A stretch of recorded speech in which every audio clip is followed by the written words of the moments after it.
November came to the Bitterroot Valley the way it always did, not as a gradual cooling, not as a polite seasonal transition, but as a declaration. The sky above the mountain ridgeline turned the color of old iron sometime before dawn on the first day of the month, and by the time Astrid Halverson opened the cabin door at first light, the thermometer nailed to the exterior post read 22 degrees Fahrenheit. She stood in the doorway for a long moment, not because she needed to confirm what her body already knew. The cold pressed through her wool dress like a hand through water, but because she was calculating. That was the thing about Astrid that her neighbors had not yet learned to read correctly. When she went still, she was not resting. She was counting. The nearest neighbor was 4 miles east. The settlement of Stevensville sat a full day's ride to the south, which in November, with the road cutting through lowland that collected standing water and then froze it into irregular plates of ice, meant something closer to a day and a half. The trading post was closer, but the man who ran it had a habit of extending credit in October and collecting it in February when a person was most desperate and least positioned to negotiate. Astrid had learned to avoid situations that made negotiation impossible. That lesson had cost her nothing yet in Montana territory, but only because she had been paying attention. She was 34 years old. She had brown hair that she wore pinned at the back of her neck, and her hands were already showing the particular roughness that comes not from a single season of hard work, but from years of it, the kind of roughness that does not soften between seasons, because there are no seasons of rest, only seasons of different labor. She had been in the Bitterroot Valley for 8 months, which was long enough to understand the mathematics of the place. Long enough to know that the winter of 1871 and 1872 had driven families to burn their furniture, then their floorboards, then look at their wagon wheels with the expression of men doing arithmetic they did not want to finish. What Callum Reed did not know as he rode past the Halverson property that afternoon on his way back from the trading post, his horse moving at the unhurried pace of a man who had already secured everything he needed for winter, was that beneath Astrid's feet, accessible through a trap door cut into the kitchen floor, and concealed beneath the heavy pine table, sat 340 cubic feet of bone-dry firewood. He would not learn this for 6 weeks. By the time he did, his own wood pile would be a frozen mass requiring an axe and considerable profanity to excavate, and 3 families in the valley would be burning green wood that produced more smoke than heat and depositing creosote in their chimneys at a rate that would settle its accounting in fire before the spring thaw. Callum rode past without stopping. He raised one hand in the direction of the cabin, a gesture that was equal parts greeting and assessment. He was always assessing that one, and Astrid raised her hand in return. She watched his horse clear the line of lodgepole pine that marked the eastern edge of her property, and then she closed the door against the cold and stood in the kitchen for a moment listening. Finn was in the back room working on his arithmetic. Clara had fallen asleep again after breakfast, which worried Astrid less than it had 2 weeks ago when the girl's cough had been deeper and wetter. The cabin smelled of pine smoke and the venison stew that had been sitting on the back of the stove since the night before, and underneath those smells, faint but present, was the smell of dry wood, clean and faintly resinous, rising through the seams of the trap door like evidence. She pulled the table aside, lifted the trap door. The smell rose to meet her, and with it, the particular quiet of the underground space, a quiet that was different from the quiet above, denser and more reliable, the quiet of constant temperature and still air. She descended the steps she had built against the interior wall, holding her lamp at shoulder height, and looked at what she had made. The rows were tight and orderly. Finn had learned to stack with an eye for angles, filling the irregular corners of the chamber, with split pieces set crosswise, maximizing every cubic foot. The lodgepole pine was pale in the lamplight, the cut ends showing dry rings, no darkness at the edges, no softness when she pressed her thumb against the wood. She pressed her thumb against a piece now, as she did it every few days, not because she expected to find moisture, but because the habit of verification was something she had learned from her father and had never seen a reason to abandon. Her father had been a man who checked his work not from doubt, but from respect for the difference between what you intended and what you had actually built. She climbed back up, replaced the trap door, moved the table over it, and went to check on Clara. Astrid Halverson had been born in Missouri in the early 1840s, the middle child of a carpenter named Thomas Voss, who had spent 15 years building warehouse structures along the Maine coast before moving his family inland in search of cheaper land and better growing seasons. Thomas Voss was not a sentimental man. He was a man who understood materials the way wood expanded in humidity and contracted in cold, the way air moved through confined spaces if you gave it a reason to move, the way moisture found every weakness in a structure and widened it patiently over time. He talked about these things the way other fathers talked about scripture or politics, with the conviction of someone who had seen the principles tested repeatedly and found them reliable. Astrid had listened. She was the kind of child who listened not by sitting quietly, but by asking questions that revealed she had already been thinking about the subject before she asked.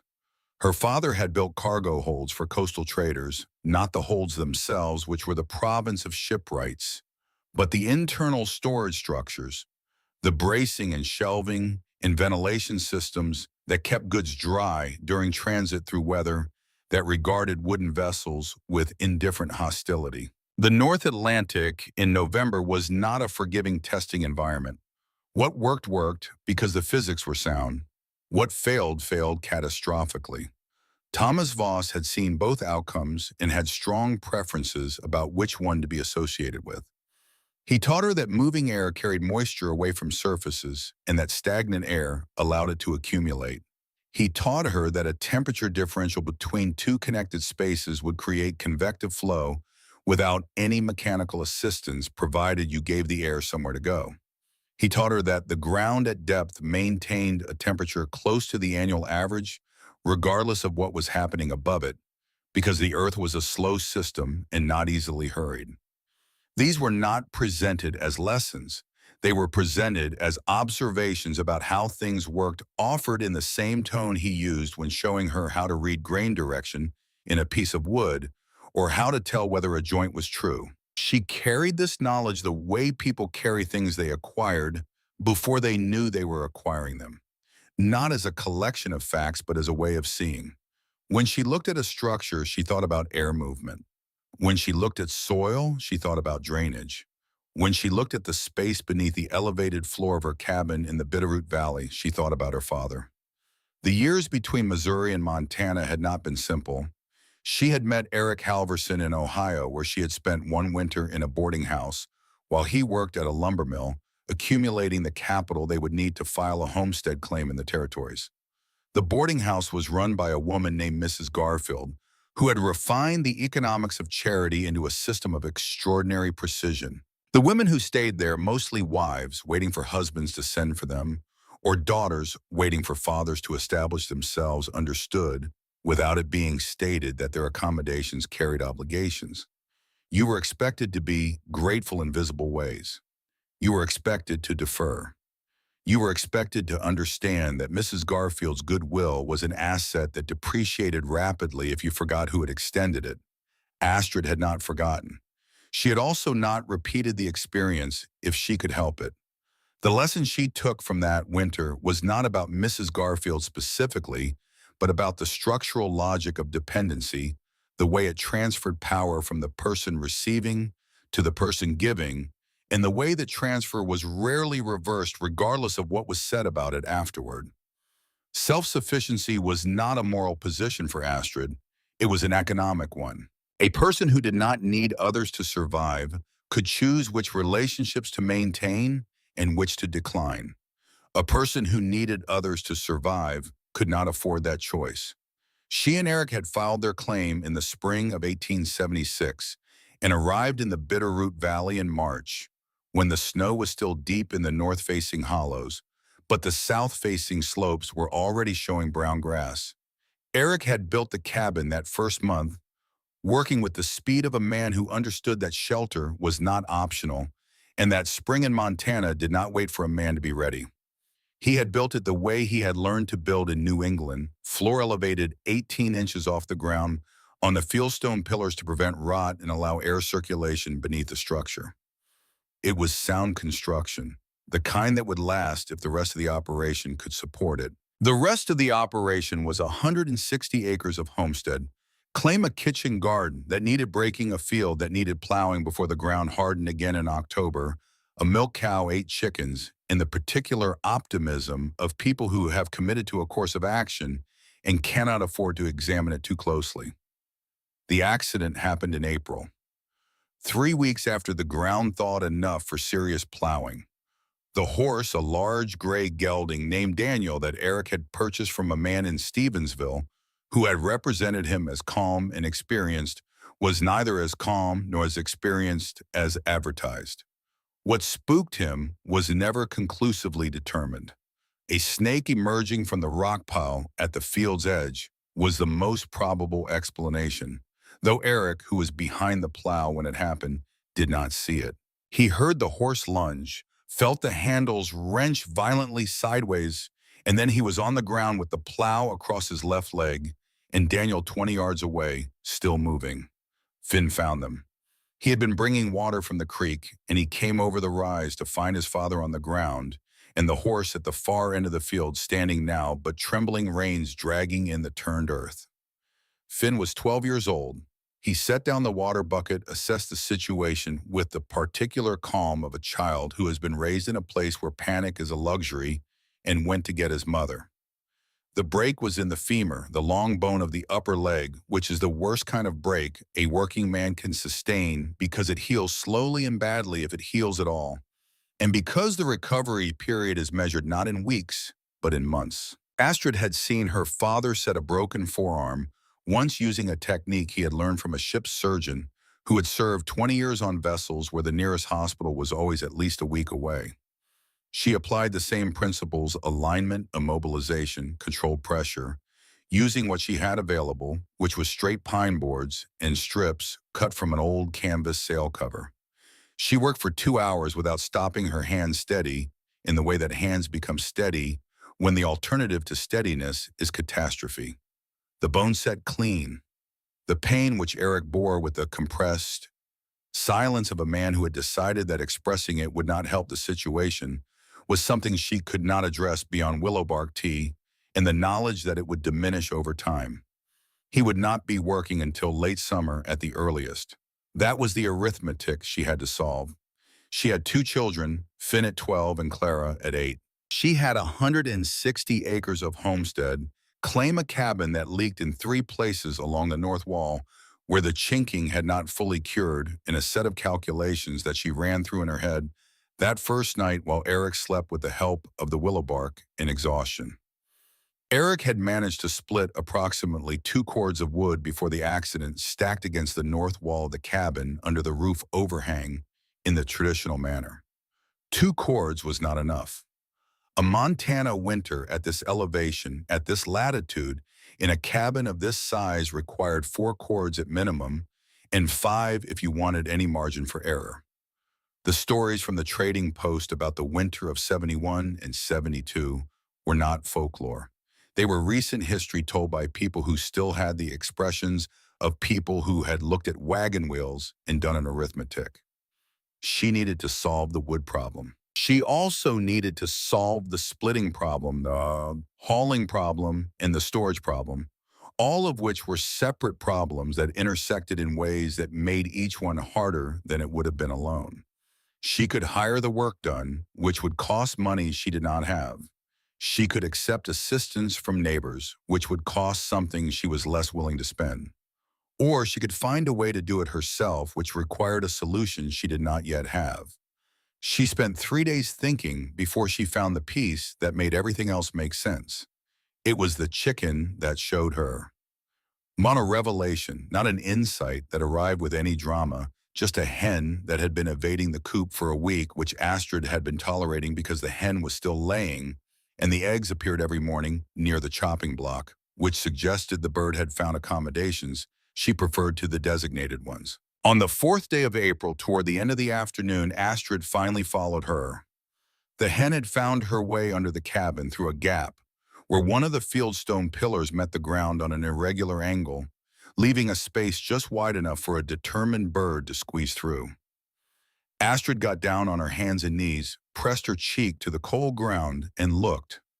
The hen was visible in the dimness, sitting with the composed satisfaction of an animal that has solved a problem to her complete satisfaction.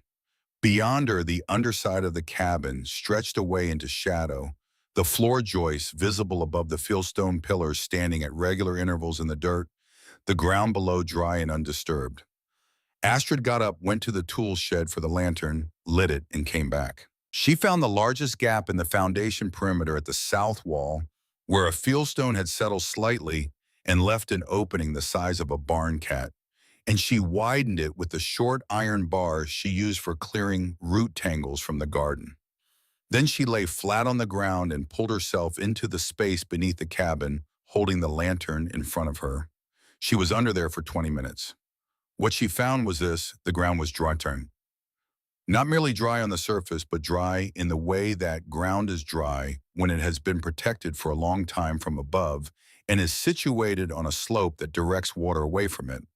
The spring rains had been substantial. She had been tracking them because the garden needed the moisture, but the cabin needed protection from what excess moisture could do to the chinking, and yet the earth beneath the cabin showed no evidence of having received any of it.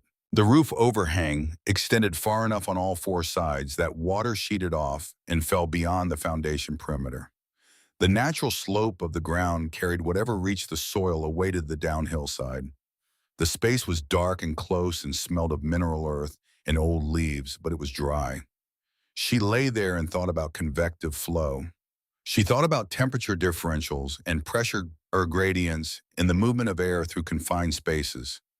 She thought about what her father had told her about cargo holds on coastal traders, that the enemy was not water that you could see, but moisture that you could not, the slow accumulation of humidity in still air that rotted wood from the inside out without announcing itself until the damage was done. The solution her father had used in those holds was ventilation, not open holes that let weather in, but engineered pathways that created directional airflow using the pressure differential between the windward and leeward sides of the vessel to push air through the space continuously carrying moisture with it. She thought about the slope of the land, the uphill side of the cabin in the downhill line, the way prevailing winds move through the valley, the way a shaft on the uphill side positioned under the eave line would be sheltered from direct precipitation while remaining open to air pressure, the way a corresponding shaft on the downhill side extending past the drip line and oriented into the prevailing wind would experience slightly lower pressure than the uphill side, not dramatically lower, but enough to create directional flow, enough to keep the air moving, enough to carry moisture out. She pulled herself back out from under the cabin, stood up, brushed the dirt from the front of her dress, and went to check on Eric. She mentioned the idea to him that evening. Not as a fully formed plan, she had learned that presenting an incomplete idea to someone in pain produced criticism of the incompleteness rather than engagement with the idea, but as a question carefully framed. She asked him about the load-bearing capacity of the fieldstone pillars, about what margin of safety he had built into the foundation design, about the soil composition he had encountered when he set the pillars. Eric answered these questions with the focused attention of a man whose primary current occupation was lying still and who welcomed any problem that required thinking rather than movement. He did not ask why she was asking. He knew his wife well enough to know that her questions were never idle. Callum Reed came by 6 days after the accident, which was the appropriate interval for a neighbor in the Bitterroot Valley close enough to constitute a genuine check on the family's welfare, distant enough to avoid the appearance of hovering. He was 50 years old, broad-shouldered, with a gray-streaked beard. He kept trimmed to a length that suggested he thought about his appearance, but not excessively. He had homesteaded in the Bitterroot since 1868, which meant he had survived 8 Montana winters and accumulated the particular authority that comes from being right about winter more times than the people around you. He had also buried his first wife in the winter of 1873 after pneumonia took her in a week, and this loss had given him a quality of attention when he looked at young families that was not quite warmth and not quite wariness, but something in between. He sat on his horse in the yard and listened while Astrid described what she had in mind. Not the full plan, she still had pieces she was working out, but the essential concept. A chamber excavated beneath the main room of the cabin. Access through a trap door in the kitchen floor. Underground storage for the winter's firewood protected from weather maintained at constant ground temperature, kept dry by an engineered ventilation system. The expression on his face was the expression of a man who had heard frontier innovations before and had developed a well-calibrated skepticism based on results. You want to dig out under your cabin. He said it the way you say something when you want to give the person who said it a chance to reconsider before you respond to it. Mrs. Halverson, that's your foundation you're talking about. You start excavating under there, you risk undermining the whole structure. One good frost heave and your walls could crack. He paused. And even if the structure holds, that space will flood. First heavy rain we get, water comes in from all sides. The ground slopes away from the cabin on all four sides, she told him. Water runs off naturally, until it doesn't. He shifted in his saddle. Look, I know you're in a difficult situation with Eric laid up. I can spare a couple of cords. I'm certain the Henderson family would contribute as well. No need to dig up your foundation on a notion. She thanked him for the offer. She declined it without explaining why, because explaining would have required her to describe the winter in Ohio and Mrs. Garfield and the economics of dependency in a way that would have sounded ungrateful, which was not what she felt. What she felt was clear. What she felt was that the offer was genuine and that accepting it would change the nature of every subsequent interaction she had with Callum Reed for the remainder of their time as neighbors in ways that she could not fully predict and could not afford. He rode away unsatisfied, which she had anticipated, and she went back to thinking about soil composition and load distribution and the angle at which a ventilation shaft would need to be positioned to remain sheltered from precipitation while maintaining exposure to prevailing airflow. The third week of May, after the ground had thawed to a depth that made excavation practical, she began. The plan she had settled on a chamber 6 feet wide, 12 feet long, and 5 feet deep, positioned directly beneath the main room of the cabin, centered between the fieldstone pillars. She would maintain a clearance of no less than 3 feet around each pillar, treating them as structural boundaries rather than obstacles. The excavated soil would go to the downslope side of the cabin, build up into a swale that would improve the existing drainage. Access through a trap door she would cut in the kitchen floor positioned under the table, so it was concealed during normal use. The work began before sunrise. She had set the lantern the night before, filled and trimmed so she could descend immediately without preparation. The first morning she lay on her stomach and used the short-handled spade to break the surface soil from beneath, filling the bucket she had lowered on a rope. The bucket held approximately 18 pounds of earth when full. She pulled it up through the gap she had widened, dumped it onto the growing pile downslope, and lowered it again. 14 buckets that first morning before her back told her to stop. She shifted to 2-hour shifts after the first week, which allowed the muscles of her lower back and shoulders to recover enough between sessions to be useful again. Finn helped when he was not working the garden, managing the rope and the bucket above while she worked below, calling down the count so she knew how many loads had moved without having to keep track herself. Clara drew pictures of the farm animals on the back of a flour sack and left them at the top of the ladder, which was Clara's way of maintaining connection with a mother who kept disappearing into the floor. Eric watched from the window. His leg was immobilized, and his mobility was limited to supervised transfers from the bed to the chair and back, but his mind was operating at full capacity, and his eyes missed nothing. He did not offer commentary on the work as it progressed. He had learned in 6 years of marriage that offering commentary on his wife's ongoing projects was rarely productive and sometimes counterproductive. But she could see him watching, and she understood that his silence was a form of attention. The soil composition changed as she went deeper. The upper layer was the loose, root-threaded topsoil of a riverine valley floor full of organic material and easily moved. Below 18 inches, it transitioned to something denser, a compacted layer that had been undisturbed for what felt like geological time, heavy and reluctant. Below that, at approximately 24 inches, she hit clay. The clay changed everything. It was dense as compressed brick cold, even in the warmth of late May.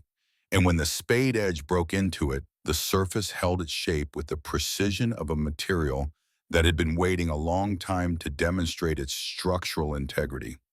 She could see immediately that the clay would need no additional shoring. It would hold its form without support, and it would seal against moisture better than any timber lining she could have afforded. The walls she created as she excavated were smooth and clean-shaped by the edge of the bucket into gentle curves that needed no finishing. She had been down there for perhaps 40 minutes on the first morning she encountered the clay when she heard Eric's voice from above. He had gotten himself to the kitchen floor. She could tell from the location of the sound, and she climbed the ladder to find him sitting on the boards near the opening, his splinted legs straight out, looking down at her with an expression she had not seen on his face since before the accident. "Show me the clay," he said. She handed him the lantern and guided the angle so he could see the wall she had been working on. He studied it for a long moment, the texture, the color, the way it held its shape where she had cut into it. His background was timber work, not soil science, but he had spent enough time around foundations and footings to know what stable ground looked like. "This is good," he said finally. His voice had the quality of a man making a professional assessment rather than offering encouragement. "This is very good." She took the lantern back and descended again. The second week of June brought Henrik Brandt. He came to discuss a timber order. He was running a sawmill 15 miles north and had a standing arrangement with Eric for access to the lodgepole on the western edge of the Halverson property, and he found Astrid emerging from the gap at the cabin's base with dirt on her face and her sleeves rolled to the elbow. He was a large man, 45 years old, with the particular posture of someone who has spent decades assessing structural integrity and has started applying that assessment to every vertical surface he encounters. He had been building in Montana for 20 years and had constructed half the significant structures between Missoula and the Idaho border, from barns to mills to the trading post at the valley's northern edge.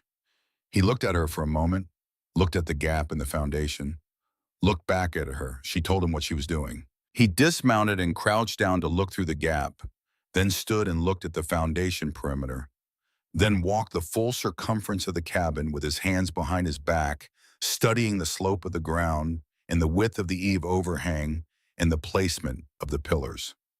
He was quiet for long enough that she stopped anticipating a quick response and started thinking about what she needed to do after this conversation ended. "You're creating a root cellar beneath your living space," he said finally. "How are you supporting the floor joists while you excavate?" She explained, working in sections, maintaining clearance around each pillar, the clay walls holding without shoring. He listened with the expression of a man who has specific objections he is organizing in priority order. "The moisture problem," he said. "That's what kills this. Wood stored underground will reabsorb humidity from the surrounding soil. Green wood holds 50 to 60% moisture by weight. Seasoned firewood needs to be below 20% to burn efficiently. You store dry wood in a humid underground space, you're undoing months of seasoning. You'll have a storage chamber full of wood that burns like a wet rag." She had thought about this. She explained the two ventilation shafts, upslope intake under the eave line, downslope exhaust positioned into prevailing winds to create negative pressure, directional airflow, continuous moisture evacuation. The principle was the same as the cargo hold ventilation systems her father had built for coastal traders in Maine, engineered airflow paths that used natural pressure differentials to keep enclosed spaces dry without mechanical assistance. "A cargo hold is sealed on all sides," Henrik said. "You're working with bare dirt walls. You'll get condensation at the interface between the clay and the air.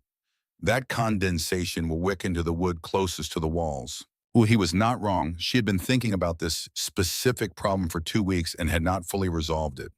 She told him so, which appeared to surprise him. The stacking configuration addresses part of it, she said. If the wood nearest the walls is cordwood, length pieces stacked with the cut ends facing inward, the contact surface with the wall is the bark side, which is less permeable. The cut ends, which absorb moisture most readily, face the center of the chamber where the airflow is concentrated. Henrik looked at her with the expression of a man recalibrating his expectations of a conversation. He was quiet for another interval. Maybe, he said, I've seen people get creative with their storage and have it go wrong in ways they didn't anticipate. Fellow up near the Clark Fork decided to build his cabin partially underground for thermal efficiency. Reasonable logic. Spring melt came and the water table rose, and he had 6 inches of water on his floor by March. Abandoned the whole structure. He paused. But if anyone's going to make something like this work, it would take exactly the kind of thinking you're describing. It was not endorsement. It was also not a prohibition. And from Henrik Brandt, after 20 years of building in Montana territory, it was more than most people received. He rode away with a promise to return in the fall. She understood what this meant. He would come back to see whether the experiment had succeeded or whether the cabin had settled into the excavation like he suspected it might. The promise of return was the promise of an honest accounting, which was all she had asked for. By late June, the chamber was half excavated. She had hauled out enough clay to build a respectable wall around the garden perimeter and had instead directed all of it to the drainage swale downslope, which was now a pronounced channel that moved water away from the cabin's foundation with visible efficiency. Eric had graduated to a modified crutch, a forked branch Finn had found padded with folded canvas, and could make his way to the kitchen chair with effort, which meant he was present for meals again and for the quiet evening hours that had been the loneliest part of the past 2 months.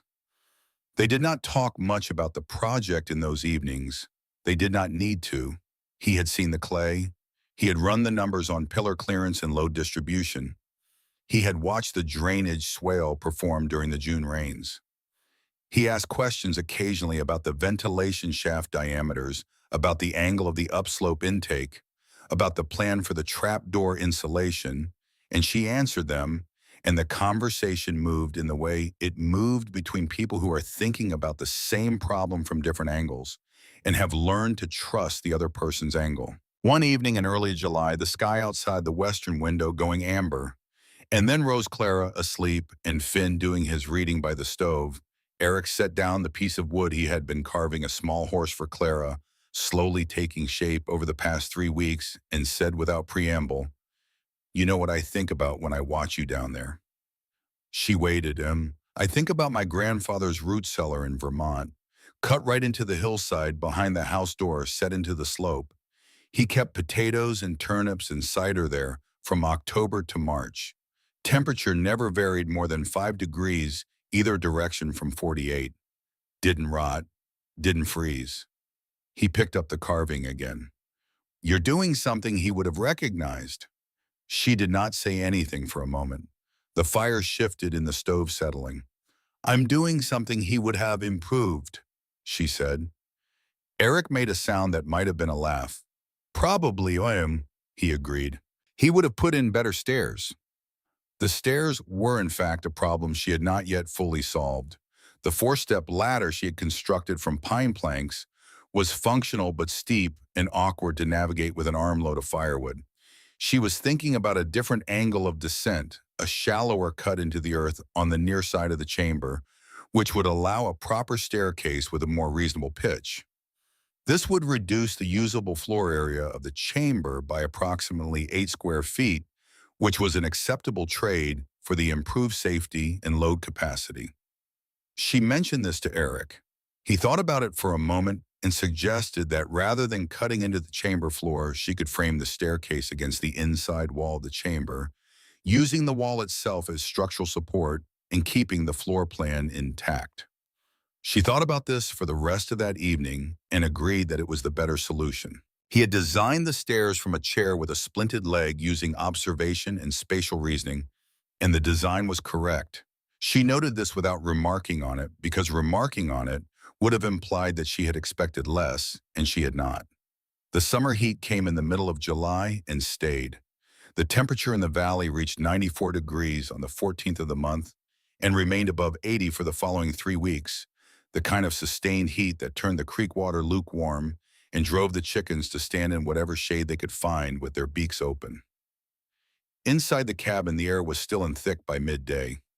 Clara had taken to spending her afternoons in the partially completed chamber below, where the clay walls maintained their constant 50 degrees regardless of what the sun was doing overhead. She brought her book down and the doll she had made from a flour sack and yarn and sat on a split log that served as a seat reading in the lamplight with the comfortable absorption of a child who has found a place that suits her.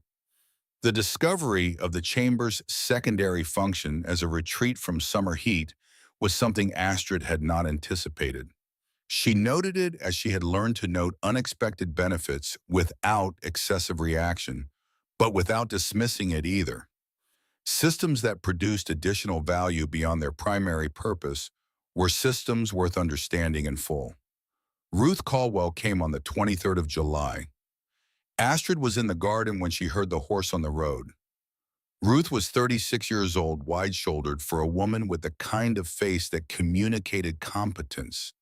Before it communicated anything else, the economy of expression that comes from spending years in situations where sentiment was a resource you could not always afford. She had come from Appalachian, Virginia, originally had followed a husband to the Pennsylvania coal fields, had lost him to a roof collapse in a mine outside Scranton in 1871, and had come west afterward with the particular determination of someone who has decided that the only direction available is forward and has committed to moving in it without looking back too often. She had claimed her 160 acres on the valley's western edge in 1872 and had built her cabin herself with hired labor for the heavy framing only and had been running her operation alone since. The valley respected her in the specific way that frontier communities respect competence, not warmly exactly, but reliably the way you rely on a good tool because you have used it enough to know it will not fail you. Astrid poured coffee and they sat at the kitchen table, which was positioned over the trapdoor, and Astrid watched Ruth's eyes move around the cabin with the professional assessment of someone who is always evaluating what she sees against what she herself would have done. Ruth noticed the table's unusual placement. She noticed the slight unevenness in the kitchen floorboards where the trapdoor frame sat beneath them. She did not say anything about either observation until she had finished half her coffee. "I've been hearing things from Callum Reed," Ruth said, "about a storage project." Astrid told her the full plan. Not a summary, the complete version with the ventilation shaft geometry and the clay wall properties and the stacking configuration and the trapdoor insulation design. She had learned that giving Ruth Caldwell an incomplete account was an invitation for objections based on the missing information, whereas giving her the complete account produced objections based on actual disagreement, which were more useful to address. Ruth listened without interrupting, which was her habit. When Astrid finished, Ruth was quiet for a moment. That was long enough to be significant. "I'm not questioning your ability," she said, her voice carrying the flat honesty of a woman who has stopped softening her assessments because she found it wasted time. "I'm questioning the economics of the risk. You could build an external shed with a fraction of this effort. Rough lumber, a simple roof-raised floor, done in 2 weeks. The external shed required lumber she could not buy, Astrid told her. It required a foundation to keep the floor off the ground. It required a roof that would hold snow load and not leak onto the wood below. And above ground, it would be subject to temperature swings. That underground storage was not the freeze and thaw cycling that expanded moisture in wood fibers and compressed it again, degrading seasoned wood over a winter in ways that underground constant temperature prevented. You're cutting a hole in your kitchen floor, Ruth said. That's a cold spot in your warmest room, right where you need heat most. The trapdoor insulation was triple layered with batting sealed at every edge, Astrid told her. better insulated than most exterior doors in the valley. The table over it provided an additional thermal break. She had tested the surface temperature of the closed trapdoor against the surrounding floor on a cold morning in July, as cold as July got, which was not the test she needed, but was the test available, and the differential was less than 2 degrees. Ruth sat with this for a moment, and Astrid could see her running the numbers the way a practical person runs numbers, not looking for reasons to agree, but testing for the point at which the objections ran out. "It's still a lot of work," Ruth said finally. "A whole summer's effort on something that's never been done here before. If it fails, you've lost the summer, and you're in worse shape than if you'd taken Callum's cord." Astrid set her coffee cup down. She had not planned to say what she said next, had not framed it in advance, or decided that this was the appropriate moment for honesty at this particular depth. But Ruth's directness had a quality that made evasion feel like a discourtesy.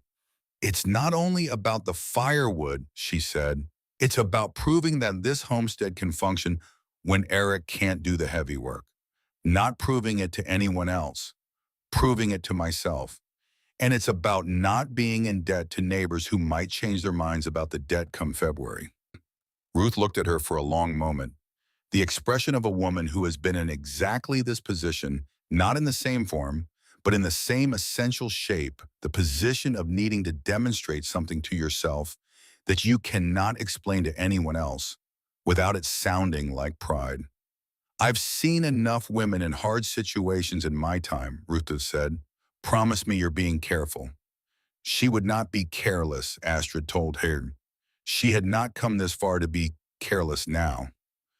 Ruth left without endorsing the project and without opposing it, which was as close to approval as Ruth Caldwell gave on first consideration, and Astrid understood it as such. 3 days after Ruth's visit, Clara's fever returned. It came back faster and higher than the first time, climbing to a temperature that Astrid measured by the old method the back of her wrist to the child's forehead and assessed as serious enough to require full attention. Clara was 8 years old and small for her age, and her reserves were not deep.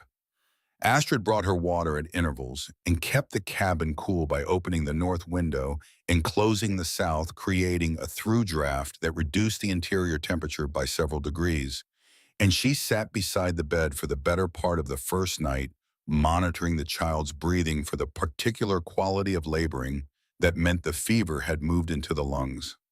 The same morning Clara's fever returned, Finn caught his left hand on the edge of a rough board while lowering a bucket into the excavation, opening a cut along the base of his index finger that was deep enough to require cleaning and binding and enough blood to make him pale under a summer tan. He sat on the ground outside the cabin and held his hand up the way Astrid told him to while she cleaned the wound with a carbolic solution she kept in a brown bottle for exactly this kind of emergency. He did not cry. He watched her work with the attentive calm of a boy who has learned that staying calm is the most useful thing he can do when something goes wrong. She could not work in the chamber that day. She could not work in the chamber the next day either because Clara's fever was still elevated and Finn's hand needed monitoring for the redness at the wound edges. That meant infection, and Eric was not yet mobile enough to manage both children without her. She spent those 2 days between the sick room and the kitchen, keeping the fire bank to a temperature that maintained the cabin's warmth without overheating Clara, and she spent the evenings going over the cutting schedule in her head, recalculating the number of days remaining against the number of cords still required, adjusting the daily targets upward to account for the lost time. On the third morning, with Clara's fever finally descending and Finn's wound showing clean edges rather than the red spreading she had feared, Astrid went to check the chamber. She opened the trap door and went down with the lamp and found water in the southwest corner. Not much, a shallow puddle, perhaps the size of a dinner plate, dark against the clay floor, catching the lamplight and throwing it back at her from below. She stood and looked at it for a long moment, the lamp held at arm's length, running through the possibilities. The midsummer rains had been heavy over the past week, heavier than the historical average for July in the valley. The natural drainage she had designed was functioning. The swale was moving water away from the foundation perimeter, She had checked it during the rain, and it had performed correctly. The puddle was not coming from the walls, which remained dry. She traced it back to its source the way her father had taught her to trace moisture, not by looking at the wet spot, but by looking at the space above and around it, following the path the water would have taken. The source was a hairline crack at the junction between the clay floor and the base of the upslope ventilation shaft. The shaft was lined with river rock fitted without mortar, and where it met the excavated clay floor, the edge of the stone lining had separated slightly from the surrounding clay, a gap less than a quarter-inch wide, invisible in lamplight, without specific knowledge of where to look. The 2 heavy rain days had saturated the soil directly above this junction, and a small amount of water had found the gap and followed it down. It could be repaired. She could pack the gap with fresh clay from the wall material she had saved, compress it with the back of the spade, and it would seal tightly. The repair would take an hour. The puddled water would evaporate within a day with the ventilation system running. The structural integrity of the chamber was not compromised. She knew all of this. She stood in the corner of the underground space she had dug herself in the dark that her lamp barely held at bay, and looked at a puddle the size of a dinner plate, and the thing that moved through her was not rational and had nothing to do with structural assessments or repair timelines. It was the specific fear that comes not from the size of what has gone wrong, but from what it suggests might go wrong. The fear that the problem in front of you is not the problem, that the problem is the assumption underneath the problem, the assumption that the whole design was sound. She had been down there for perhaps 20 minutes when she became fully aware of being alone. Finn was in the cabin with Clara. Eric was in the cabin. The chamber was quiet in its specific underground way, the ventilation shafts carrying a faint breath of outside air that was the sound of the system working, and she was 34 years old and alone underground with a lamp that would burn for another hour before it needed refilling, looking at water that had no business being there. She sat down on the clay floor, not because she intended to, because her legs decided they were done holding her up for a moment. The fear was real, and she did not try to reason it away because reasoning was not what was required. What was required was to sit with it for however long it took to run through its course, which in her experience with fear was approximately as long as it took to understand that the fear was about the possibility of being wrong, and that the possibility of being wrong was something she had accepted before she started. She had not started this because she was certain of success. She had started it because the alternative, depending on the charity of neighbors who might or might not extend it, who might extend it and then withdraw it, who had every reason and every right to withdraw, it was a kind of failure she had already decided she could not sustain. The puddle was not a verdict, it was a problem. She had solved harder problems than a hairline crack in clay. She got up from the floor and climbed the ladder and went to make tea for Clara. The repair happened the following morning after she had slept and had coffee and had checked Clara's forehead and found it cool. She went down with a bucket of fresh clay she had worked wet the night before, packed the crack with methodical care, compressed it with a spade handle until it was denser than the surrounding material, and smoothed it flush with the floor surface. Then she sat in the chamber for a while with the lamp burning, watching the ventilation shafts for the slight movement of the air that told her the system was pulling. The air was moving. She held her hand near the downslope shaft opening and felt its steady directional exactly as designed. She had sat alone on the floor and let the fear run its course. She had repaired what needed repairing. The accounting between those two facts was not something she offered to anyone. The excavation was complete by the end of August. Final dimensions 12 feet long, 6 feet wide, 5 feet 2 inches at the deepest point. The floor sloped 3 degrees toward the downslope vent shaft to direct any moisture intrusion toward the exit. The walls were clay throughout, smooth and dense and faintly cool to the touch, even in August. The fieldstone pillars stood in the excavated space like columns in some functional temple, each one seated on a base the strata had widened with additional stone laid in careful courses, distributing the structural load across a circle 3 feet in diameter. The ventilation shafts were simpler in construction than they were in principle. On the upslope side, an 18-inch diameter shaft angled into the earth and emerged under the eave line, sheltered from direct precipitation but open to air pressure. The opening was positioned so that wind coming from the dominant northwest direction would push into it, creating positive pressure inside the upslope end of the chamber. On the downslope side, a corresponding shaft extended past the drip line into the open air, positioned so that the same northwest wind would pass across the opening at a slight angle, creating negative pressure at the downslope end. The pressure differential between the two ends, small, consistent, reliable, would pull air through the chamber continuously, carrying whatever moisture had entered with it. Both shafts were lined with river rock, fitted without mortar, which allowed air to pass but prevented the shaft walls from collapsing under the weight of the soil above. Both openings were covered with wooden grills she had made from pine lath, with openings small enough to exclude mice, but large enough to pass the required airflow. In late August, she hung a damp piece of cotton cloth at the center of the chamber, at the height where the firewood would be stacked, and left it there for 72 hours. When she retrieved it, the cloth was dry.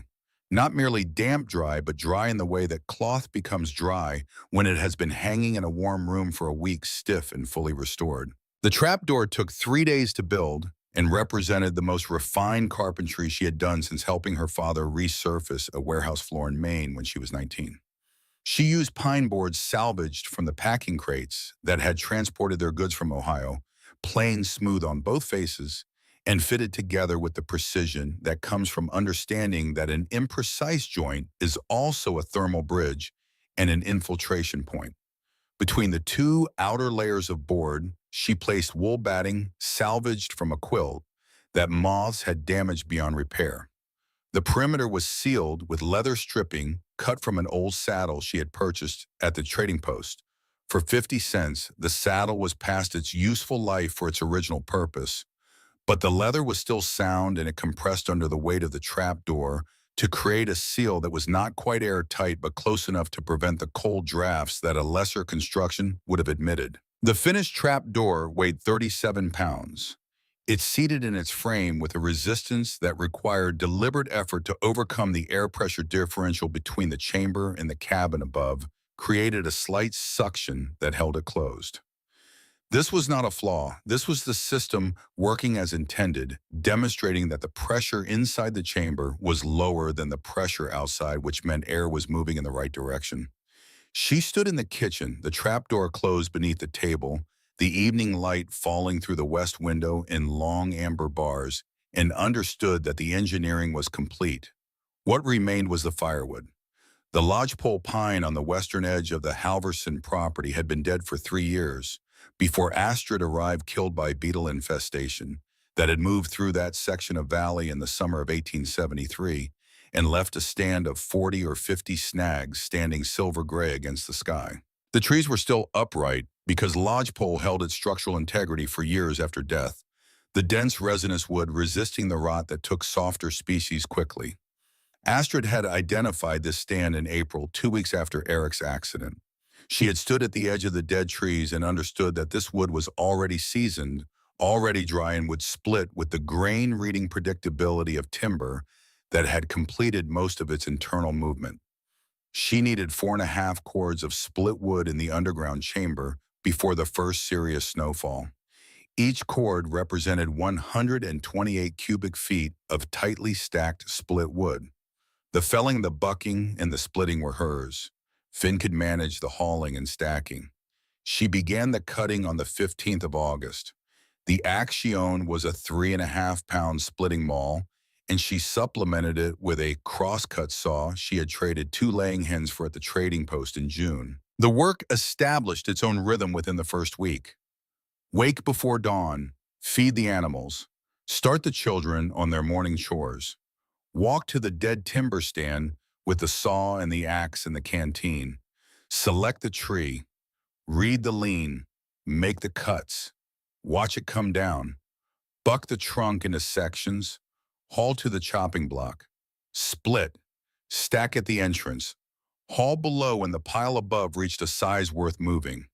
She developed a habit of setting each round on the block and studying it for a moment before lifting the maul, reading the end grain looking for the dark core that indicated where a knot had been planning the angle of entry. When she hit it right, the wood split with a crack that carried across the yard and made the chickens flinch. When she missed, she felt it from her wrist to her shoulders and stood for a moment before trying again. Her hands blistered through the first week, and then the blisters calloused and the calluses thickened until the handles of the maul and the saw had worn their own shapes into her palms. Eric watched from the window. He said nothing about her hands.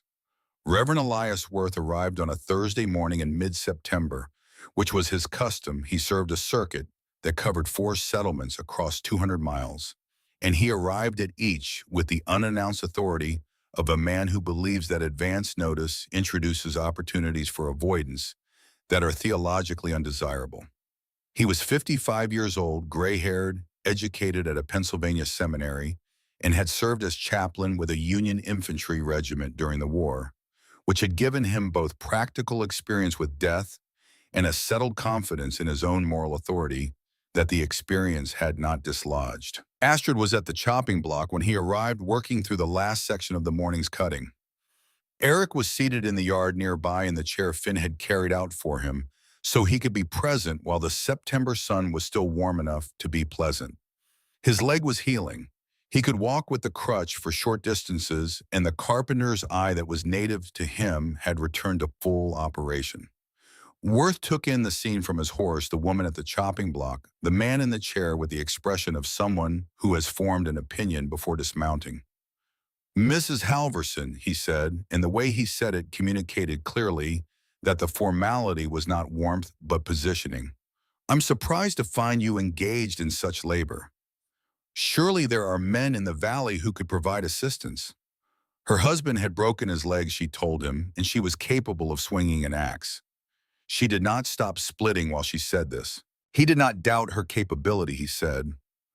But there was a natural order, men providing the heavy labor, women managing the household and the children, and when that order was disrupted, even from necessity, it created a pattern that was difficult to correct afterward. Astrid set the maul against the block and gave him her full attention. The natural order in Montana Territory, she told him, was that you did the work that needed doing, or you did not survive the winter. Her husband would split this wood if he could. He could not. She could. That seemed like the correct order to her. He had heard about the underground storage chamber, Worth said. A house built on unstable ground could not stand, he said. He was not speaking entirely architecturally. Eric cleared his throat from his chair. He had been watching this exchange with the contained attention of a man who is measuring the moment before entering it. "Reverend," he said, his voice carrying the weight of a man who has decided this is the moment worth breaking his long silence for. "I designed the ventilation system. I consulted on the pillar reinforcement. I reviewed the stacking configuration. My wife excavated it and built it. We built it together between us with what we had. That strikes me as an extremely orderly arrangement." Worth looked at Eric for a moment with the expression of a man encountering an argument he had not prepared for. He recovered his position, shifted to the metaphorical register, talked about the example it set for the children. Astrid picked up the maul. She had another cord to split before supper, she told him, and she was grateful for his visit and his concern. He left with the expression of a man who has not been defeated, but who has been made aware that the victory he anticipated was not available in the form he had anticipated it. Eric watched him ride out of the yard and then looked at Astrid with the flat, clear expression of a man who has said what he came to say and is satisfied with the saying. She looked back at him for a moment. She picked up the next round and set it on the block and studied the grain. Then she raised the maul and split it clean with one stroke. Henrik Brunt came back in the second week of September as he had promised in June. Astrid was at the chopping block when he arrived. She set the maul against the block and told him the chamber was complete if he wanted to see it. He wanted to see it. She led him inside, moved the table, lifted the trap door, and handed him the second lamp. He descended without ceremony. He was down there for a long time. She could hear him moving the scrape of his boots on the clay floor, the tap of his knuckle against a pillar, based the way a builder tests material by sound as much as sight. When he climbed back up, his expression was the expression of a man who has updated an assessment and is deciding how to report the update. The pillar bases, he said, you widen them before you hit the clay as a precaution. He nodded slowly. Over-engineering a foundation was not a criticism in his vocabulary. The ventilation. I can feel the draw from the downslope shaft. You position the opening correctly relative to the prevailing northwest wind. The stacking configuration. Bark side to the walls, cut ends facing center. He waited a moment before continuing. I told you in June that the condensation at the wall interface would be a problem. I was right that it would be a problem. I was wrong that you hadn't solved it. He said this the way a man who respects precision speaks, not reluctantly, not as a concession, but as a statement of fact that happened to reflect well on someone else. I've built 17 structures in Montana territory. I have not seen practical engineering this intelligent in any of them. You know what the actual genius of this is? You didn't fight what was here. You used it. The constant ground temperature, the natural slope for drainage, the prevailing wind direction for the ventilation draw. Every element of this design works with the existing conditions rather than against them. She thanked him for saying so. She meant it without performance. He placed an order for timber the following week, paying 15% above his standard rate for access to the dead timber stand on the western edge of her property. He did not explain the premium. He did not need to. It was the language that craftsmen use when they have encountered work they respect and want to acknowledge it in terms that cannot be misread. The wood cutting continued through September. The mornings were cooler now, frost on the grass by the first week of the month. The lodgepole stand was nearly exhausted, the accessible snags cut and processed, and she had moved to a stand of fir on the northern property edge that required longer hauling but produced denser wood that would burn slower and longer on the coldest nights. The fir was harder to split than lodgepole, and her accuracy improved from necessity, the way accuracy always improves when the cost of imprecision is immediate and repetitive. Finn had become genuinely skilled at underground stacking. He had developed his own system that improved on her original configuration. He alternated the direction of successive layers, which increased the structural stability of the stack, and used odd-shaped pieces to fill the triangular corners where the rectangular stacking pattern left dead space. Clara had taken on the responsibility of the lamp management, filling the reservoir, trimming the wick, keeping the spare oil in the right place. She was 8 years old and she managed the lighting system for an underground storage chamber, and she did it correctly. By the 28th of September, 4.5 cords of split lodgepole and fir were below. A small external stack sat against the north wall in the traditional position under the roof overhang. The trapdoor seated in its frame with a slight resistance of good fit, the table was back over it, and the ventilation system was drawing in the crisp September air with the steady continuity of something that has found its equilibrium. Astrid stood in the kitchen on the last evening of September and felt the specific quiet of a completed effort. Not satisfaction, exactly satisfaction came later when you had had enough distance from the work to see it whole. What she felt was closer to the sensation her father had described once. When she asked him what it felt like to finish a structure, he had said it felt like putting down something heavy. Not relief. More like remembering what your hands felt like when they were empty. She finished the coffee. She banked the fire. She checked on the children, Finn already asleep, Clara reading with the lamp turned low. She checked on Eric, who was awake, lying with his hands folded on his chest. "How much longer for the leg?" she asked. "Another month before I'm walking without the crutch," he said. "Another month after that before I'm useful." "You've been useful," she said, and she meant it precisely, not as consolation, not as softening, but as an accurate assessment of a specific contribution to a shared project. The ventilation design, the stair geometry, the pillar reinforcement calculations he had worked through from the chair. These were not nothing. They were the difference between a system that worked and one that almost worked. He looked at her. "The wood is in," he said. "The wood is in," she agreed. They were quiet for a moment, the way people are quiet when the thing they have been working toward for months has been accomplished, and neither of them quite knows what to say about it, because saying something about it would require locating the right words for something that is larger than words and smaller than silence. Outside, the temperature was still dropping. The fire in the stove settled into its low, steady burn. The wood below stayed dry in the dark, and the 50-degree constant of the earth in the moving air of the ventilation system doing exactly what she had built it to do. The storm came down from the northwest on the 12th of October with a particular violence that the Bitterroot Valley reserved for its first serious statement of the season, not a gradual intensification, but an arrival the way a door opens rather than the way a tide rises. The temperature had been at 56 degrees at noon. By 6 in the evening, it had fallen to 22, a drop of 34 degrees in 6 hours, which was the kind of meteorological arithmetic that the valley's experienced residents understood as a declaration rather than a fluctuation.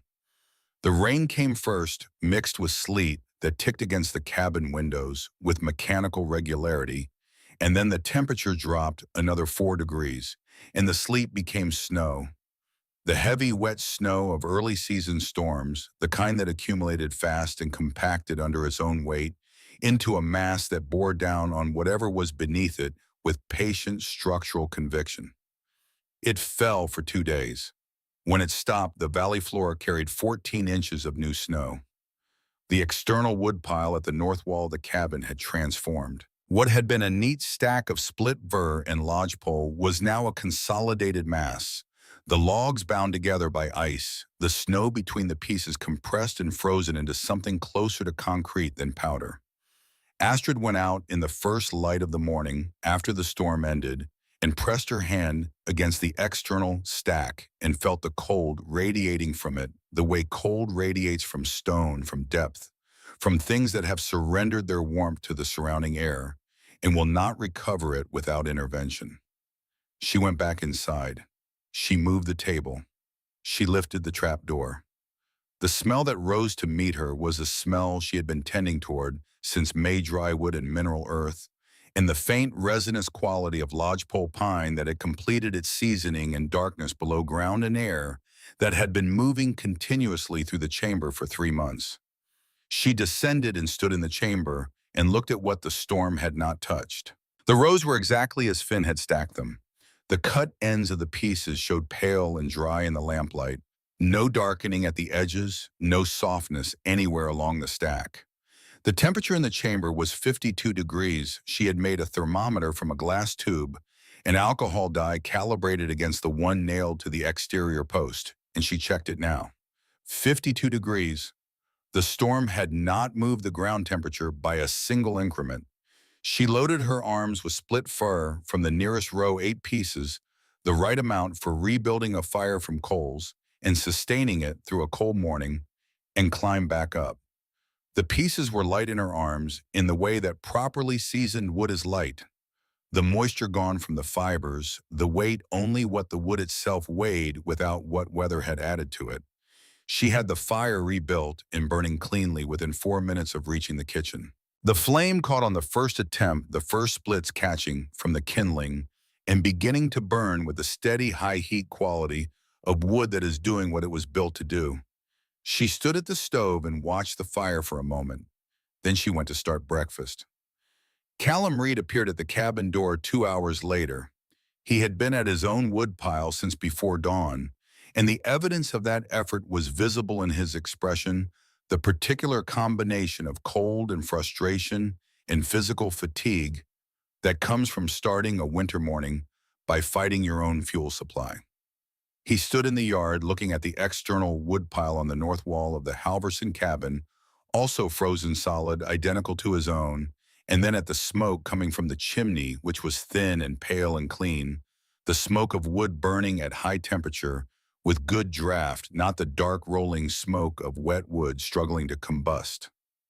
Astrid opened the door before he knocked. She had seen him from the window. She moved the table and lifted the trap door and handed him the spare lamp and watched him descend. He was down there for a long time longer than Henrik had been, because Callum was not a builder assessing engineering, but a neighbor confronting evidence that he had been wrong in a way that had practical consequences for everyone in the valley, including himself. When he came back up, his face had the open, recalibrated quality of a man who has seen something that has genuinely revised his picture of what is possible. He stood in the kitchen, holding the lamp, and was quiet long enough that the silence became a kind of speech. Then, well, I'll be damned. She could have said nothing. She said instead, with the particular tone she reserved for true things that were also slightly funny, probably, but not for anything to do with the firewood. He laughed. It surprised them both. He stood in her kitchen and laughed, and then he became serious again in the way that the valley required seriousness. You know what this means, he said. Come spring, every homesteader between here and Stevensville is going to want one of these. The Henderson place had sandy soil, she told him, and the technique required stable clay or comparable subsoil to work as designed. The principle was sound, but the application depended entirely on site conditions, which meant that before anyone started digging beneath their cabin, they needed to understand what they were actually digging into. Callum absorbed this with the expression of a man updating a much larger calculation. He thanked her for the coffee she had poured while they talked, put his hat back on, and went back out into the cold October morning. The winter that followed was not a normal winter. The temperature reached 43 degrees below zero on the 19th of January. That was not the bottom of a brief dip, but the low point of a sustained period of cold that kept the thermometer below 0 degrees Fahrenheit for 28 consecutive days from the 8th of January through the 4th of February without interruption. The cold was not dramatic, it was administrative. It settled over the valley and organized everything around its requirements, and the requirements were total. The creek that ran along the eastern edge of the Halverson property froze to the bottom in the second week of January, requiring Astrid to melt snow in the large iron pot on the stove. The chickens stopped laying in December and huddled in the coop in a mass that barely moved during the daylight hours. The milk cow moved into the lean-to addition Eric had built against the south wall, maintained her production at a reduced but functional level. The external woodpile was inaccessible from the second week of December. 3 families in the valley, the Petersons, the Andersons, and the Murtaugh family who had homesteaded on the creek's North Fork the previous spring, were burning their primary fuel supply wet. Wood burning at 30 to 40% moisture content produced approximately half the heat of properly seasoned wood, while generating dramatically more creosote deposition in the flue and as water vapor condensed on the cooler upper sections of the chimney. Creosote accumulation in a chimney is not immediately dangerous. It becomes dangerous when enough has accumulated that a shift in the fire's intensity sends a temperature spike up the flue that ignites it. Creosote burns at very high temperatures, and once started is self-sustaining and largely uncontrollable from below. The family inside knows something is wrong when the chimney pipe begins to glow, and the roaring sound begins a sound that survivors of chimney fires uniformly described as the most frightening sound they had ever heard, because it was a sound that the house itself was making, and the house was supposed to be the thing that protected them from sounds like that. The first chimney fire in the valley happened at the Anderson place on the 17th of January, 2 days before the temperature hit its low point. The fire took a section of the roof over the sleeping room before the family got enough snow packed onto the area to stop the spread. They lost the sleeping room and moved into the main room for the remainder of the winter, 8 people in a space designed for 4. The Peterson cabin fire happened on the 3rd of February. This one was worse. When the fire started, it had more material to work with and better access to the structural wood of the house. And by the time the family got out, all 5 of them safe, which was the only unambiguous good outcome of the night, the cabin was committed. They watched it burn from the yard standing in the cold, and then walked 4 miles to the Reed place because 4 miles was closer than any other option. Reverend Elias Worth was at the Peterson site 2 days later. He stood in what had been the yard and looked at the foundation stones emerging from the snow, all that remained of a structure that had represented 2 years of labor and a family's entire material claim on this place. And he understood something that his theological training had described, but that experience was now making concrete.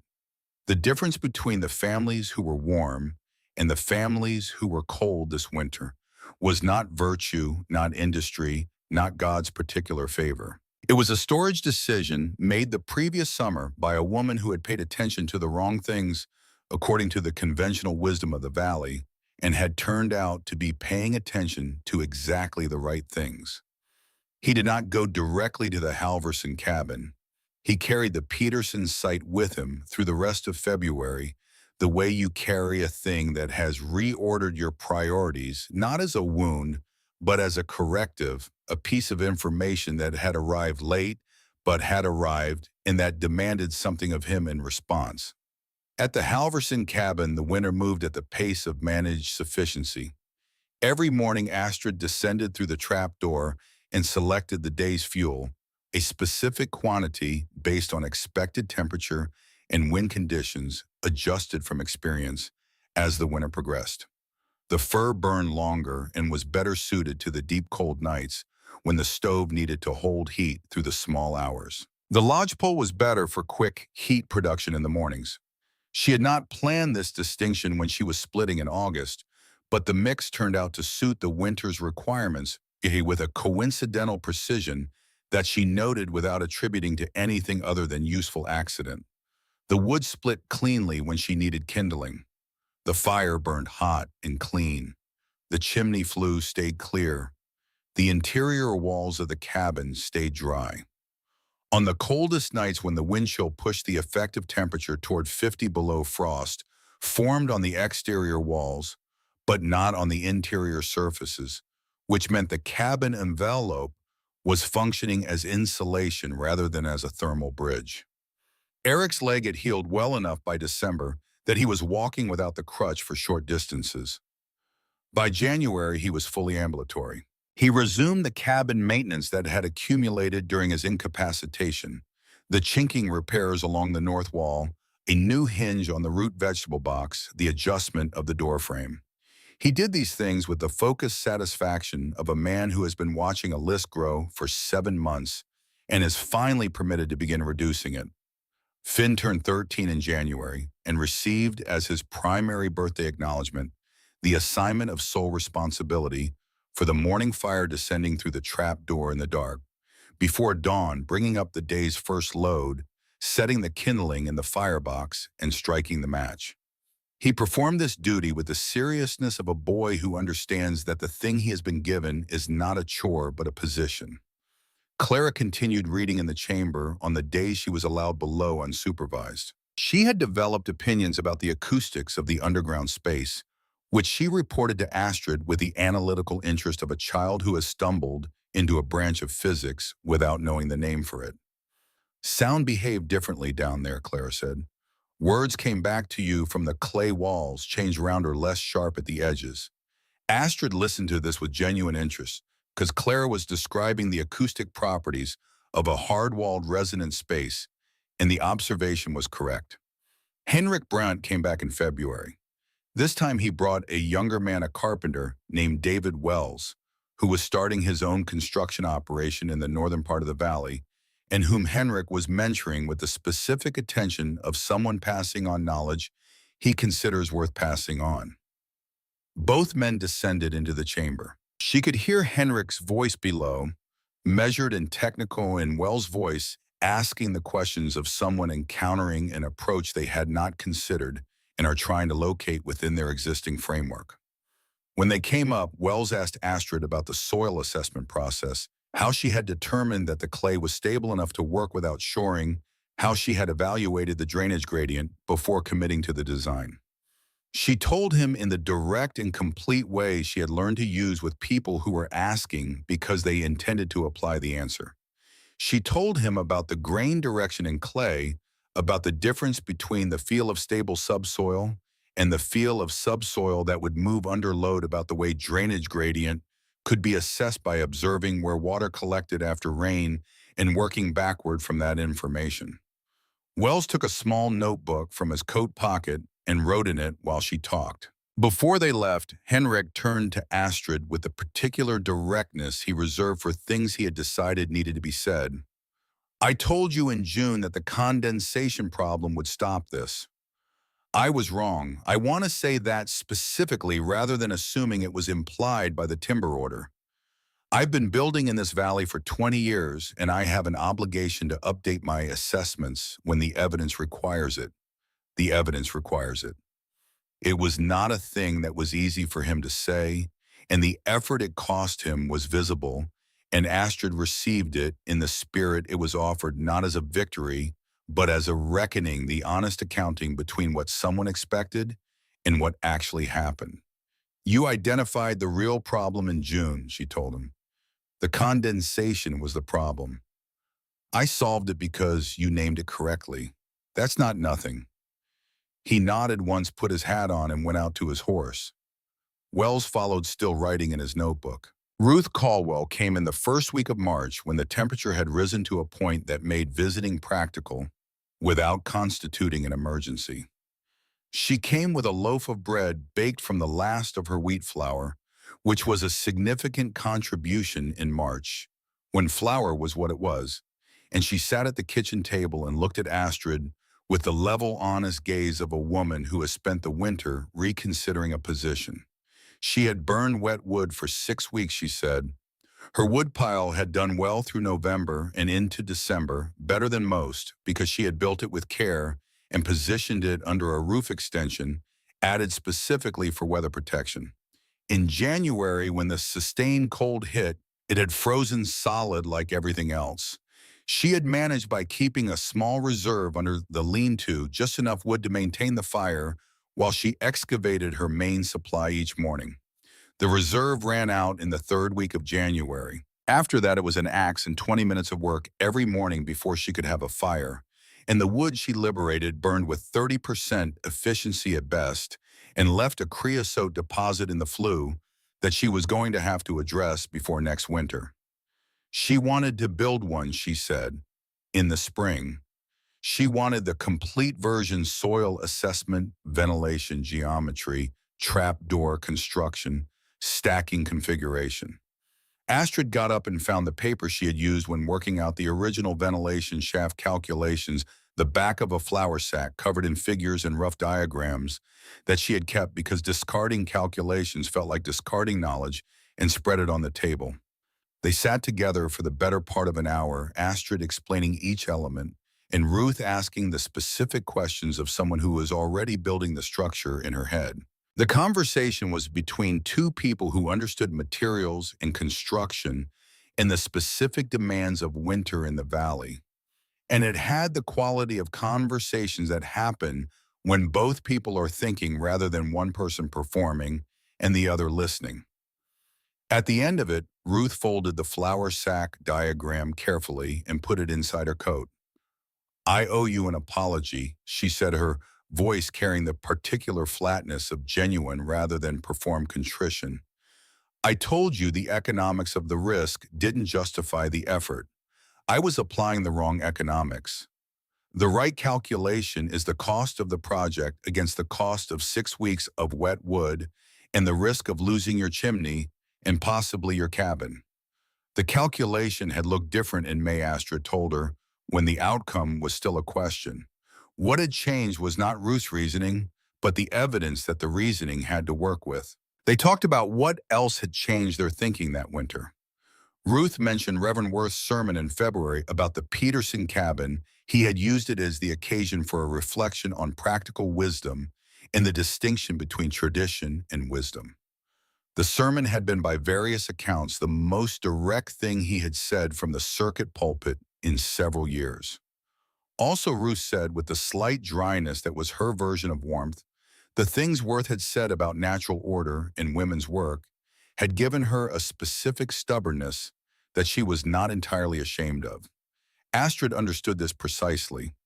They were both women who found the subject interesting for about as long as it took to acknowledge it and then preferred to talk about soil assessment and ventilation geometry, which were subjects with definite answers. Reverend Elias Worth arrived on a Tuesday in early April on a morning when the ground was soft enough to show boot prints and the garden's south-facing edge was showing the first tentative green of what would become the season's first growth. Astrid was turning the kitchen garden soil with a long-handled fork when she heard his horse on the road. He dismounted and came into the yard without his usual air of arriving at a destination he had rights over.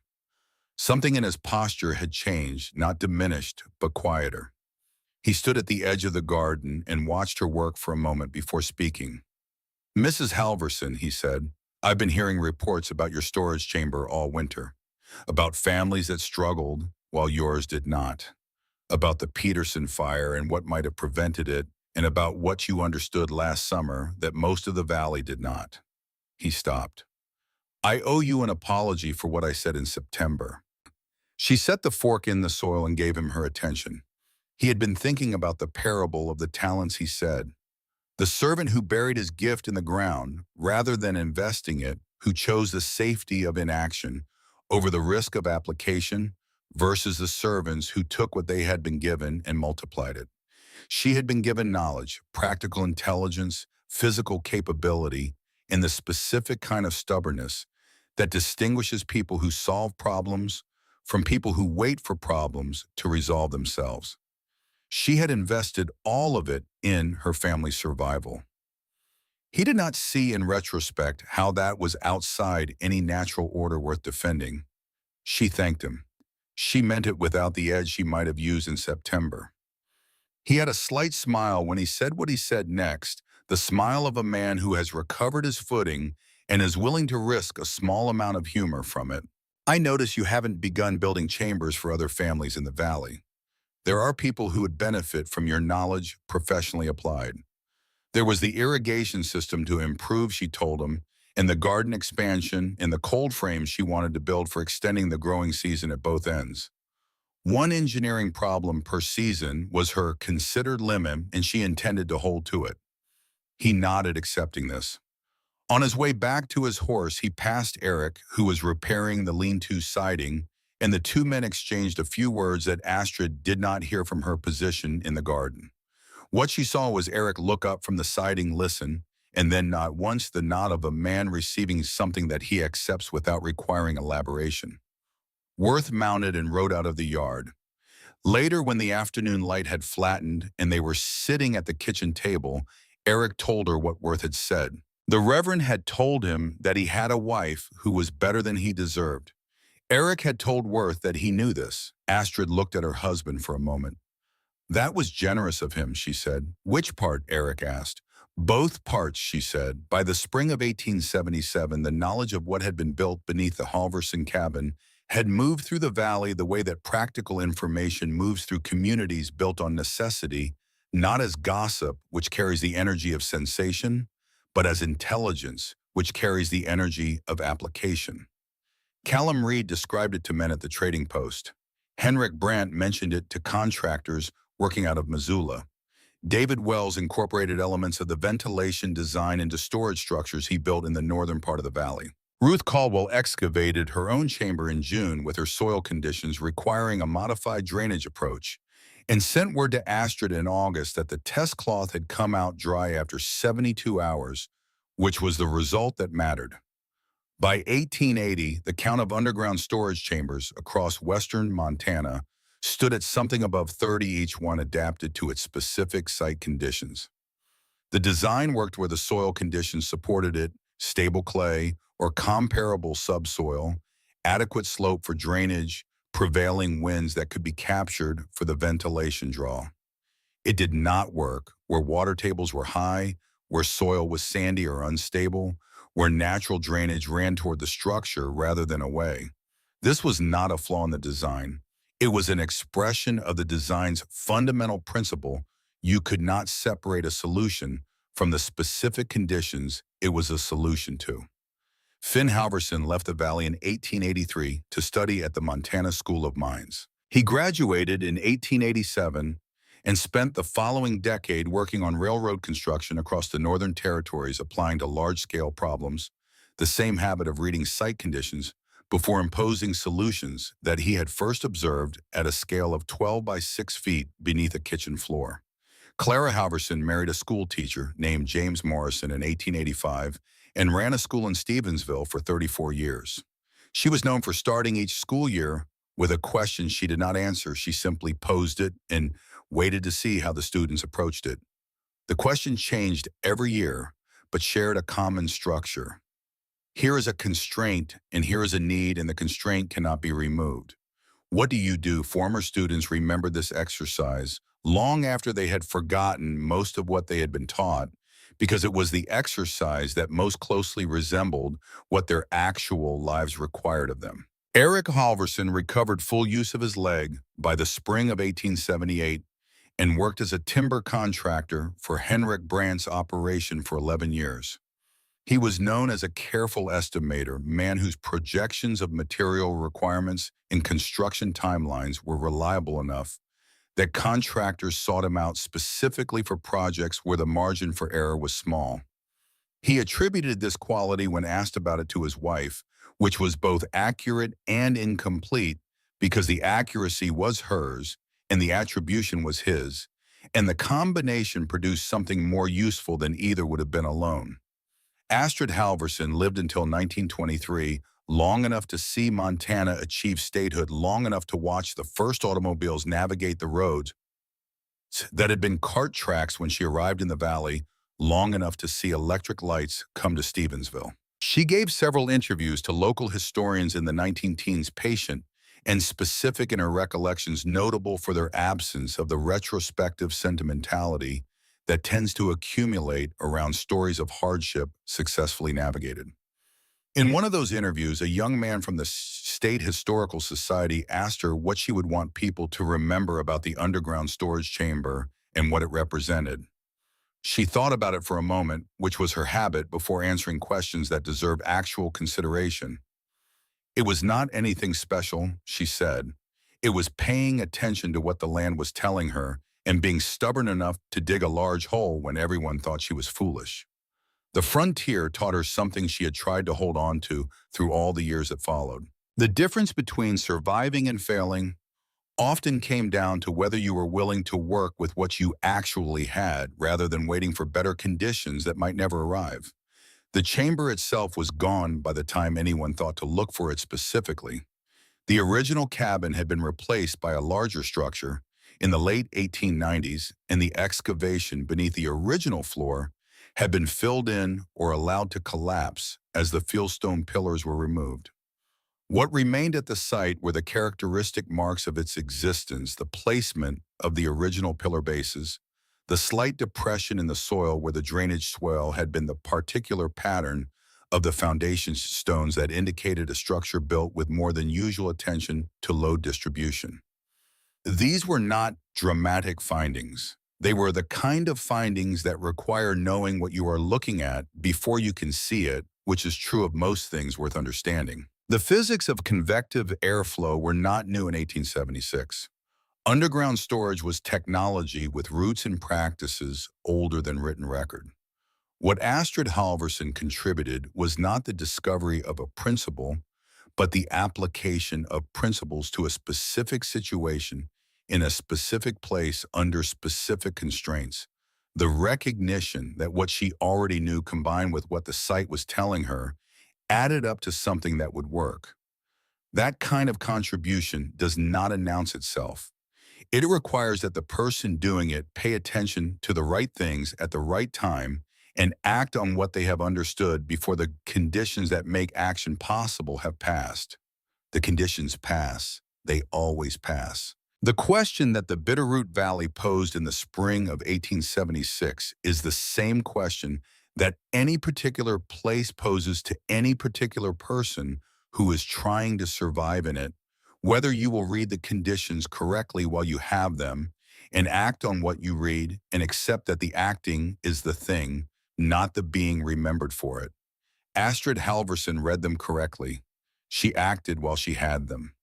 The fieldstone pillar bases are still in the ground, somewhere beneath the grass of the old Halverson homestead, distributed in the pattern she worked around, holding nothing up now but the memory of what they once supported, which was a floor, and beneath the floor a chamber, and in the chamber 340 cubic feet of bone-dry firewood that kept four people alive through the coldest winter Montana territory had recorded and would record for 30 years after.